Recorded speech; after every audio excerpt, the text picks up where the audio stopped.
Hello everyone, and welcome to the James Goudros Talk Show. I am James Goudros, CEO, founder, and journalist of JDG Enterprise, and I will be your host. Today, we're going to talk about neurodiversity and how it ranges between different people. I personally was diagnosed with Asperger's syndrome when I was 6 years old, which, in case you didn't know, is a high-functioning form of autism. As one would expect, a person who has a neurological condition has a brain that functions differently than one from an average person. Sometimes these differences are to a person's advantage, but other times they are to their disadvantage. My goal for this documentary is to leave you all with lots of knowledge on what it is like to be a non-neurotypical person so that you can walk away knowing much more than you did before. With that being said, let's get started.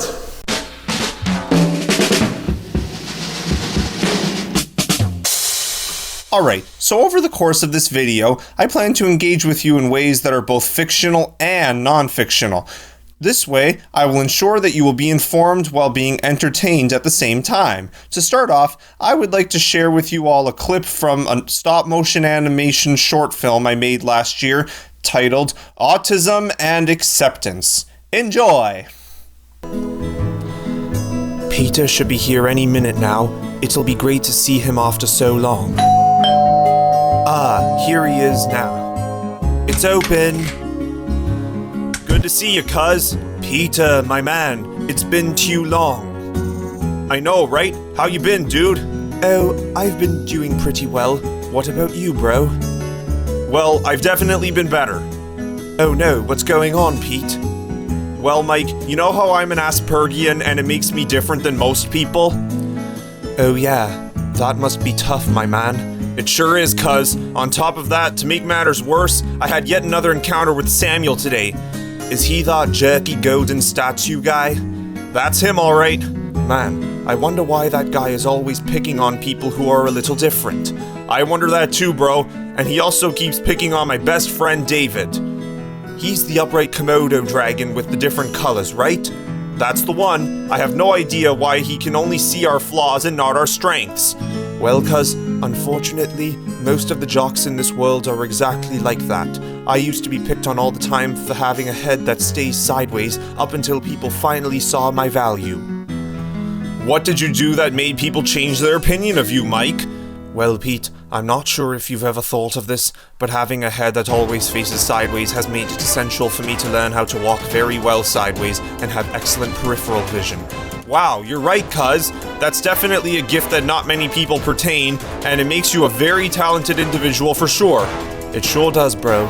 Unfortunately, nobody realized this until I managed to stop a crime that was happening in an alleyway late at night, which I spotted out of the corner of my eye. Because most people's peripheral vision isn't great, they would not have spotted it while looking straight ahead, especially with how far down the alleyway it was happening.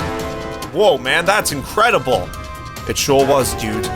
As soon as I saw this, I whipped out my cell phone and called the cops.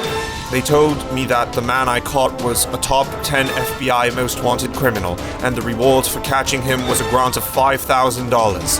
Holy smokes, bro, that must have made you feel the best you've ever felt in your life. It sure did, cuz, especially since the whole story was broadcast on local news the next day. Well, I'm sure that must have made everyone around here realize how great your unique abilities are, and they finally started giving you the respect you deserve, Michael. It sure did, Peter. It still thrills me to this day that it took just a little gesture like that being televised for people to finally stop focusing on my differences in a negative way and instead focus on them in a positive way. Well, cuz, I'm glad that after all that ridicule you were finally able to start swimming in vindication. It sure was a dream that came true, my man. And don't worry, I'm sure it'll happen to you and David very soon. I sure hope so too, bro. You've definitely boosted my confidence in the possibility of something like that happening for David and me. It will, dude. Trust me. And if you guys want to find a way to prove yourselves to that Samuel guy, just think of a weakness he has that works in your favor. Well, as you probably know, most popular snobbish jocks are kinda dumb, and he's no exception. On top of that, he's not as observant as I am, and his memory is total rubbish. Lastly, he moves very slowly and can't run nearly as fast as David can. There you go. I'm sure you and David could easily figure out a way to rub your skills and his weaknesses in his face simultaneously. You're right. Anyway, it's getting late. I should probably be getting home now. Thanks so much for having me, Michael, and I'll let you know how everything goes. It was my pleasure, Peter. Best of luck to you and David on your future achievements. Thanks, man. See you later. See you soon. Okay, so I hope you all enjoyed that clip. Hopefully, after seeing that, you all now have a better idea of what it's like to be on the spectrum and that our condition isn't as bad as many folks think it is. However, it would be selfish of me to act like my condition is the only one in this world that's troublesome. As I'm sure we all know, anyone who isn't neurotypical has a harder time functioning in society than most people. That is why it is only fair that everyone has their voices heard. We are going to hear from some of those people shortly to get a better sense of it. With that being said, sit back, relax, and get ready for an entertaining session of learning.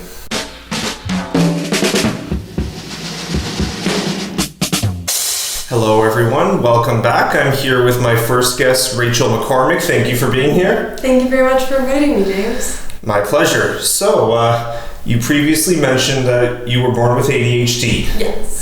So my first question is, how has having ADHD affected your life in general?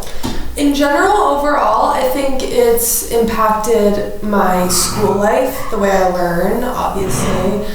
It's also impacted the way I communicate with people, friendships and relationships. It can impact how you process emotions too. So I think ADHD can kind of actually impact every area of your life. But there's definitely ways that you can alleviate the way it impacts it, if it impacts it negatively. But I would say it kind of impacts every area of my life. Mostly school and maybe friendships sometimes, but... All right. Thank you. My next question is, what are the most negative drawbacks that have been tied to it? Negative drawbacks? For me, definitely, I think it definitely makes it harder to focus on school and prioritize or manage my time, I would say. Mm-hmm.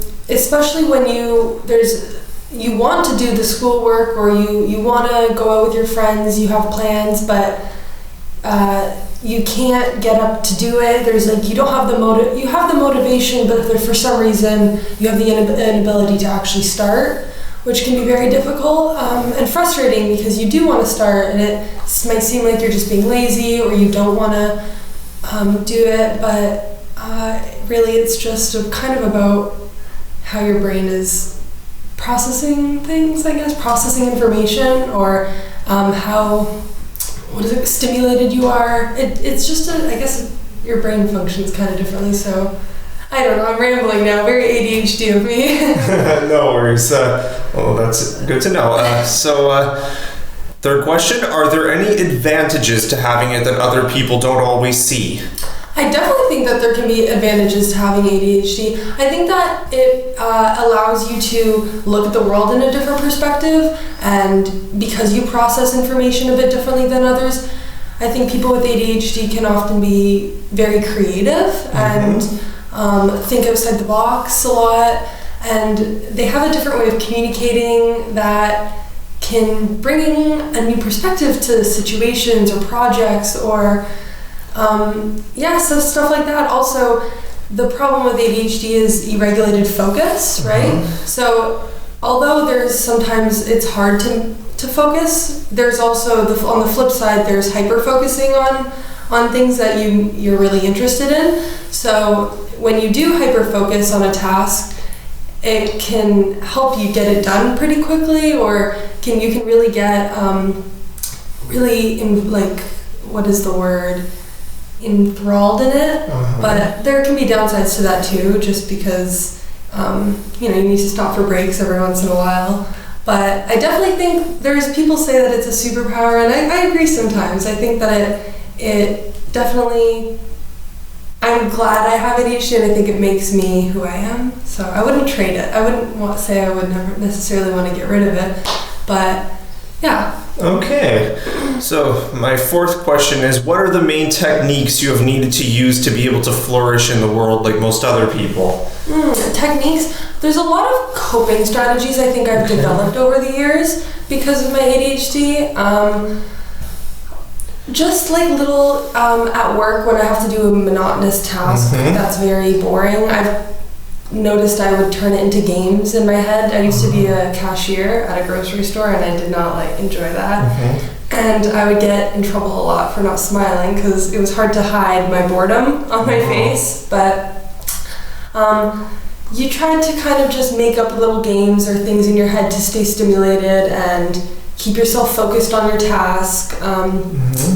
For schoolwork, music helps me a lot. I really like listening to music while I do work because having, something stimulating in the background helps me focus. I used to, when the SLC was open, I used to really love coming to the 6th floor, which is kind of the casual floor, because I liked hearing other people chat around me and just hang out with their friends. I know it can be distracting to other people, but I found it stimulating and engaging, actually. It helped me focus. Okay, fair enough. So, fifth question. When you were younger, did you have a harder time making friends as a result of your condition?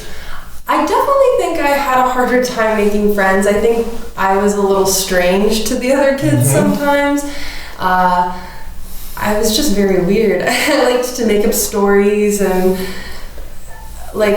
imagine games and play pretend, and I think other kids didn't really understand why I thought it was fun or what I thought was fun about it. But I did have a few close friends who I'm still friends with to this day, and I think they actually have ADHD too, but it did definitely impact me making friends. I got made fun of when I was a little younger as well. So I think, and then with that comes, it was harder to process emotions as well. So it's very confusing when other kids don't really understand you and you don't really understand why they don't get you. But so that can make you feel very, I think, left out and lonely or insecure. But I think as I've grown up, I've found a good group of friends who really accept me for who I am, even if I'm a little stranger sometimes. But yeah, I think it definitely impacts the way that you make friends. Very interesting. Especially when you're younger as a kid and you're trying to meet people and form connections when you're new at school. All right. So my sixth question is, have you faced a lot of prejudice as a result of the world generally not being accepting of those who are not considered neurotypical? Prejudice, I think there are times when people don't understand because they're neurotypical. I think a lot of that, school has luckily been pretty understanding with accommodations. I think that happens a lot at work when I'm working and I get overwhelmed or I get overstimulated by my environment. I was a waitress at a restaurant. And then I get very emotional and anxious about it quickly because there's a lot happening at once. And I think it's a little harder for people to understand that I just need a moment to cool down and process my emotions, and that'll be fine. I think it depends on, I guess there's many different experiences, depends on the person, but I think there can be some prejudice towards people who are neurodivergent for sure. Yeah, and can be quite upsetting. So, seventh question, have you ever needed to take any kind of medication or prescription to help survive any chaos your condition may have caused you? I did. When I was looking out for a diagnosis and I finally talked to a psychologist, and they diagnosed me, we talked about medications, and I'm prescribed Concerta.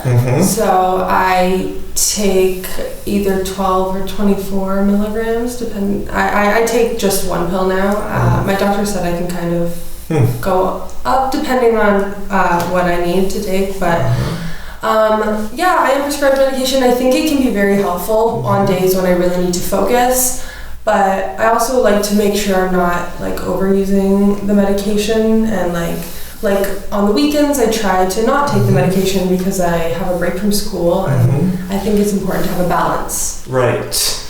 So, 8th question, have your family and friends always been supportive of you and accommodated you accordingly? My mom has been incredibly supportive of me. I'm very lucky. When I told her I was, thinking about looking for some type of answer about like what was going on, she was very supportive. She did a lot of research to help me. She would bring me to doctor appointments, and she did lots of research. She still does a lot of research, and she watches YouTube videos about ADHD and stuff to be able to try to understand me and my brain. So I think that my family's been very supportive of me. I've been very lucky. So, 9th question, on a scale of 1 to 10, how difficult has it been for you to flourish in this world, with 1 being not hard at all and 10 being the hardest it could be? Flourish in this world? Flourish is a good word. What was the scale? 1 being? Not the least difficult, 10 being the most. I would say... Ooh, that's a tough question, James. I would say it's harder than maybe most people. I would say it depends on the day, maybe. Okay. But I'll say 6. Okay. I'll give a solid 6. So it's a little bit harder, but some days are maybe a 7 or an 8, but some days are like a 5 or a 4. Fair enough. Okay, so final question. Would you say that although your condition is something that will remain with you for the rest of your life, it gets easier and easier for you to be able to manage yourself with it every day? I definitely think it gets easier. The more I learn about it, the more I read about coping strategies or different types of coping mechanisms and ways to help, just to function with how my brain functions already. Do you know what I mean? Yeah. To not work against it, but work with it. So I do think it gets easier and easier the more you learn about it. What was the other part of the question? Just that it gets easier every day. Yeah, I definitely think it would get easier every day. Like I said, some days are easier than others, or maybe if there's a big stressful thing in my life, that period of time might be a little bit harder. But I definitely think it gets easier as you go on, the more you learn about it. All right. Well, it was a pleasure having you, Rachel. Thank you for being here. Yes, thank you very much, James. Thanks for having me. No worries. Have a good rest of the day. Thank you. You as well. Alright, so I think we can all agree that we've learned a thing or two from that. Now, before my next guest comes in, I want to share with you guys something I created just recently. During my years of high school, I took grade 11 playwriting as one of my courses. For the final project of that class, my classmates and I were all required to write a 1-act play of our choice. For that play, we were required to choose some sort of issue that our play would reflect. For my play, I decided to write a storyline about a 17-year-old boy named Alexander Libra, who, coincidentally, was born with Asperger's, just like me, and as a result, lives a very similar life. While the play has never actually been staged or screened, I decided to create a short animated clip representing an important scene from it. Enjoy! Alex should be here soon. I'd better check to see if everything is set up the way he likes it. Let's see. He hates it when the thermostat is anything higher than 68 degrees Fahrenheit. I can see it's at 67 now, so that's perfect. And the curtains are pulled out far enough, the air purifier is on. That's perfect. And just in time, too. Come in, Alex, it's open. Come on in, fella. Thanks. So how was school today? Fine for the most part. What brought it down? Well, you remember my friend Joe? Yeah, the kid with ADHD, whose last name is after a horoscope just like ours. What about him? He got upset with me for correcting him when he asked me to give him a second to do something when it took him almost half a minute. That's too bad. Did he forgive you, though? Yes, he did. He asked me to look over his business report to see if he made any mistakes. He then complained that I was being condescending when I was pointing out the first 20 mistakes he made. Well, I'm very sorry to hear that. The important thing, though, is that you understand why you upset him, do you? Of course. And that wasn't your intention, right? Most certainly not. And you're working on not doing that as much, right? Right. Then that's all that matters. I guess, but I also upset my parents and sister with my overreactions, and I hate doing that. Well, the important thing is that you're working on it, right? Right. I don't think any of them understand, though, how amazing it is that you notice those kinds of things. It is? Of course. Alright, so I hope you all enjoyed that clip. I was told by several of my classmates back in the day that they felt my play was both informative and entertaining, and I hope you felt the same way about it. Now we're going to hear from my second guest.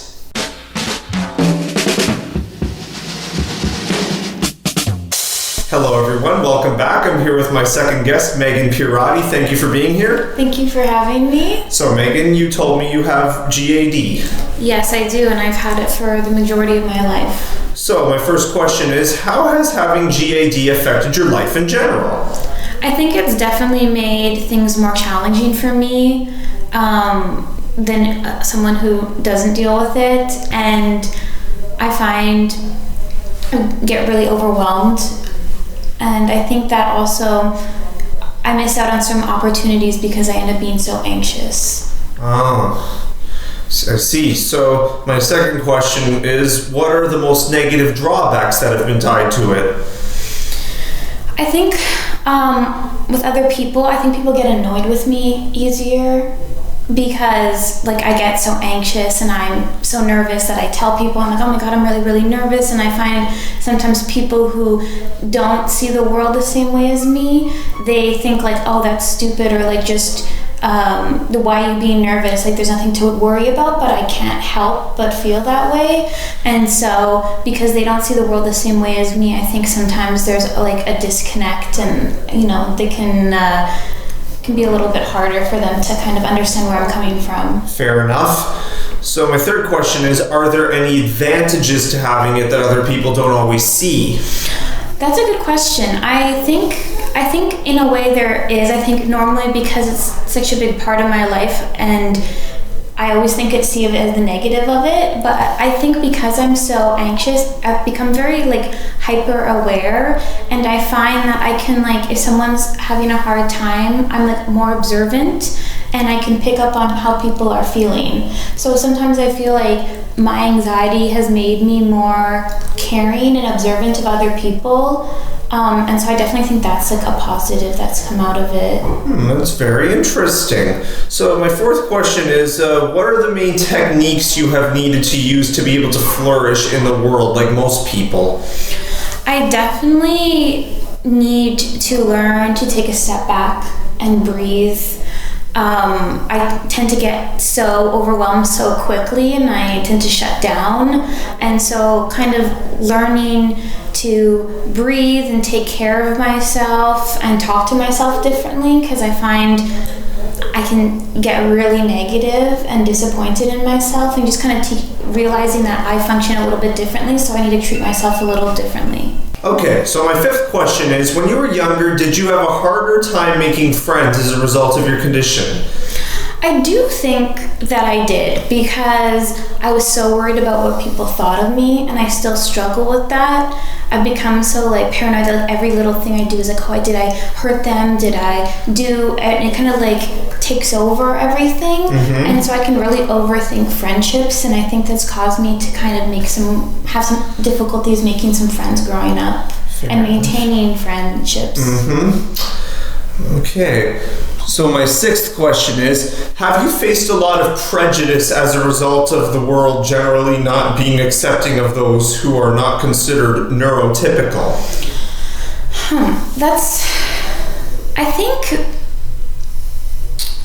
I definitely think people have not really considered how I function in certain situations. Like there hasn't always been a lot of support in school and like modifying certain things for certain types of way people operate. I think in general, I haven't faced too much prejudice. I think I've been lucky, but I know a lot of people that have a harder time with that. Right, makes a lot of sense. So, 7th question, have you ever needed to take any kind of medication or prescription to help survive any chaos your condition may have caused you? Oh my gosh, yes. So I have been on and off struggling with it, where I find like, oh, I'm doing okay, and then I'll get really, really, really bad, and I get really scared. I'm like, how am I gonna live like this? So I've been, a lot of times in my life, I've gone to seek like help, and then they put me on medication, but I find I have a really hard time staying on medication for some reason. And then I had a slight breakdown over the summer, and I got really scared, and I've been speaking to a therapist ever since then, and I've been on medication. So I'm currently on medication, and I think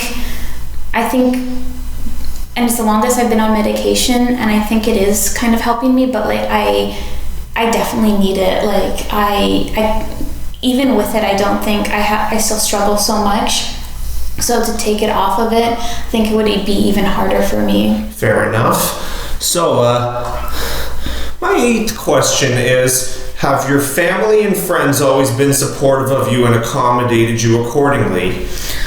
I think a lot of my friends have, because they also struggle with mental illness, and I think also maybe people in our kind of like age group tend to get it a little bit more than like older generations.